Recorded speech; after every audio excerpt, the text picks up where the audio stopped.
Indonesia dalam peristiwa. Siapa di balik kerusuhan Mei 98? Dan kami menginginkan satu keadilan.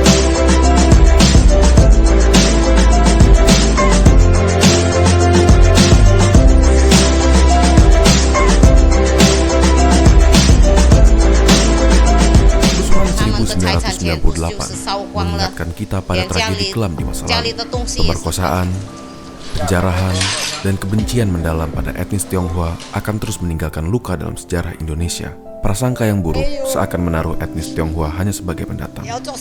Lahir dan besar di Indonesia, tetapi bukan rakyat Indonesia sejati, meskipun sejarah berkata lain. Tepat pada tanggal 14 Mei 1998, pasca 2 hari setelah menewaskan 4 mahasiswa Trisakti pada saat itu, seluruh elemen masyarakat dan mahasiswa berbaur menjadi satu turun ke jalan. Dan terjadilah peristiwa Mei 1998, yakni kerusuhan. Perusakan serta penjarahan, pembakaran pun terjadi di seluruh toko-toko yang tersebar di Jakarta. Peristiwa pun serentak terjadi di seluruh ibu kota provinsi yang ada di Indonesia. Etnis keturunan Tionghoa pada saat itu menjadi sasaran utama amuk massa penjarahan, bahkan terjadi tindak pemerkosaan yang saat ini pun menjadi misteri pelanggaran hak asasi manusia terberat. Aksi demonstrasi yang berujung pada perusakan, kerusuhan, serta penjarahan di mana-mana. Mal dan supermarket dan pusat-pusat perbelanjaan pada saat itu menjadi sasaran utama amuk massa.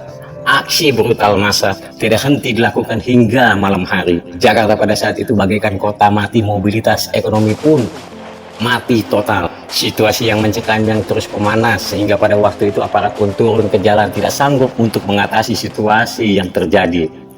Amuk massa semakin besar. Berita kejadian kerusuhan tersebut pun menjadi peristiwa kelam pada saat itu dan menjadi pemberitaan media di seluruh dunia.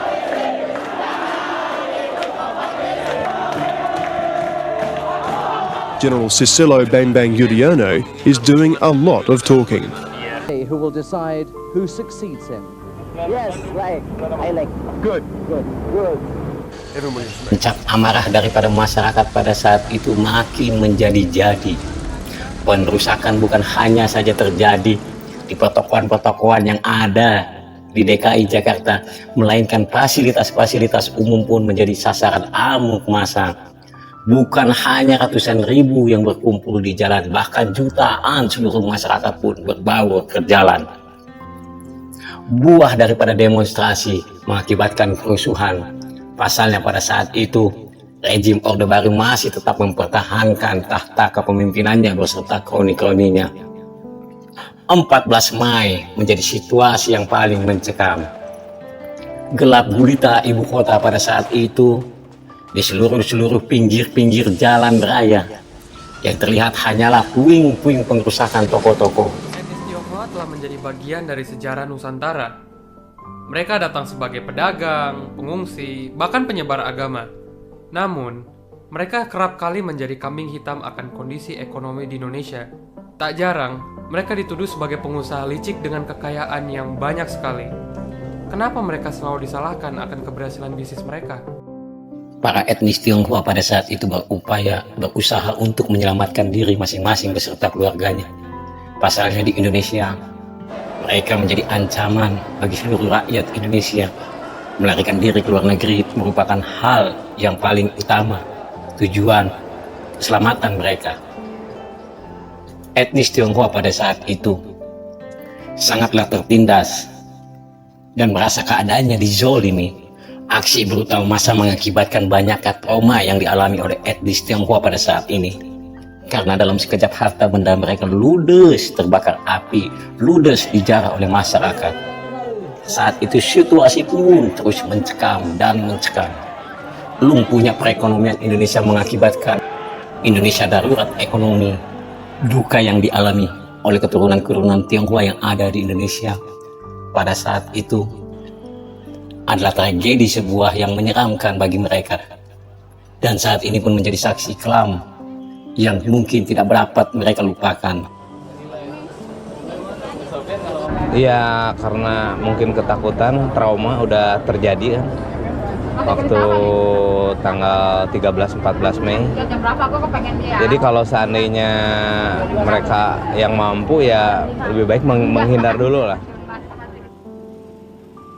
Tragedi Mei 1998 saat ini pun menjadi misteri. Bahkan lembaga yang menangani hukum tentang hak asasi manusia pun masih mencari-cari bukti atas kekejaman yang dialami oleh etnis Tionghoa pada saat ini, dan sampai saat ini pun belum terpecahkan siapa misteri di balik kerusuhan 1998. Sampai saat ini pun menjadi misteri siapa tokoh yang bertanggung jawab atas kerusuhan Mei 1998. Saat ini banyak seluruh pihak yang menuding, satu sama lain menuding bahwa mereka lah penyebab dari kerusuhan 1998 dan yang bertanggung jawab atas apa yang terjadi pada waktu itu. Pada saat ini seolah-olah aktor dan dalang kerusuhan Mei 1998 bersembunyi dan tidak akan menampakkan dirinya atas kejadian tersebut. Sampai saat ini pun masih banyak puing-puing berserakan yang menjadi kenangan yang dibiarkan begitu saja oleh pemiliknya akibat kerusuhan massal waktu Mei 1998. Bangunan bekas penjarahan dan pembongkaran yang disertai dengan pembakaran kini hanya menjadi saksi bisu para korban kerusuhan Mei 1998. Jangan menggunakan mahasiswa, menggunakan preman, menggunakan pelajar ya untuk menimbulkan kekacauan. Jangan sembunyi di balik gerakan itu. Secara elegan muncul. Siapa? Nggak setuju apa? Dialogkan dengan pemerintah, dialogkan dengan aparat keamanan. Silakan. Puluhan ribu orang menjadi korban akibat kerusuhan tersebut, baik material maupun korban jiwa. Saat ini pun menjadi misteri siapa yang sebenarnya harus bertanggung jawab. Tindak pidana kekerasan bukan lagi menjadi hal yang tabu di saat kejadian tersebut. Kini Mei 1998 menjadi coretan yang kelam bagi seluruh rakyat Indonesia, menjadi sejarah buruk bagi rakyat Indonesia. Aksi penolakan terhadap rejim Orde Baru. Karena kembalinya dia berkuasa sebagai penguasa Orde Baru tidak mencerminkan apa yang dikehendaki oleh rakyat, dan penindasan akan kembali dimulai lagi. Dan rakyat akan makin sengsara karena harga-harga semakin tidak terkendali. Pertumbuhan ekonomi sudah kembali ke titik nol, seharusnya dia mundur. Berujung pada kerusuhan dan pembakaran yang disertai dengan tindak pidana pemerkosaan. Pada saat itu pun ada beberapa pihak yang mengklaim menjadi korban tindak pidana tersebut. Peristiwa Mei 1998 biarlah menjadi saksi kelam dan menjadi sejarah pahit bagi kita seluruh rakyat Indonesia. Seberapa berartinya memperjuangkan dari arti sebuah reformasi. Akhirnya, paranoia akan etnis Tionghoa selalu berakar pada praktik politik pecah belah dan kebijakan diskriminatif terhadap etnis-etnis tertentu.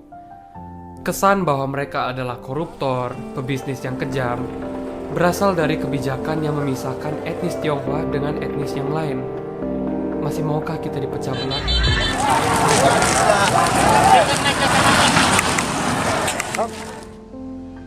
Sesungguhnya keberadaan etnis Tionghoa di Indonesia hanyalah sebatas genetik, fisik semata. Namun hati mereka dan jiwa raga mereka, kita yakin bahwa mereka adalah Indonesia. Lahir dan besar di Indonesia, tanah air mereka adalah Indonesia. Siapa yang paling cinta Indonesia? Semuanya ya kan? Nah, siapa yang bisa hafal Pancasila? Coba. Pancasila 1. Ketuhanan yang Maha Esa. 2. Kemanusiaan yang adil dan beradab. 3. Persatuan Indonesia. 4. Kerakyatan yang dipimpin oleh hikmah kebijaksanaan dalam permusyawaratan perwakilan. 5. Keadilan sosial bagi seluruh rakyat Indonesia. Trauma yang mendalam yang dialami oleh para etnis Tionghoa pada saat itu atas perlakuan oknum-oknum yang tidak bertanggung jawab merupakan kenyataan pahit yang mau tidak mau mereka harus terima. Butuh waktu beberapa lama untuk bangkit seperti semula. Tragedi Mei 1998 adalah sebuah peristiwa yang pahit. Duka dan sedih mendalam tidak bisa dapat lagi ditutupi oleh mereka. Bukankah etnis keturunan Tionghoa yang ada di Indonesia merupakan bagian dari bangsa kita, merupakan bagian dari negara kita.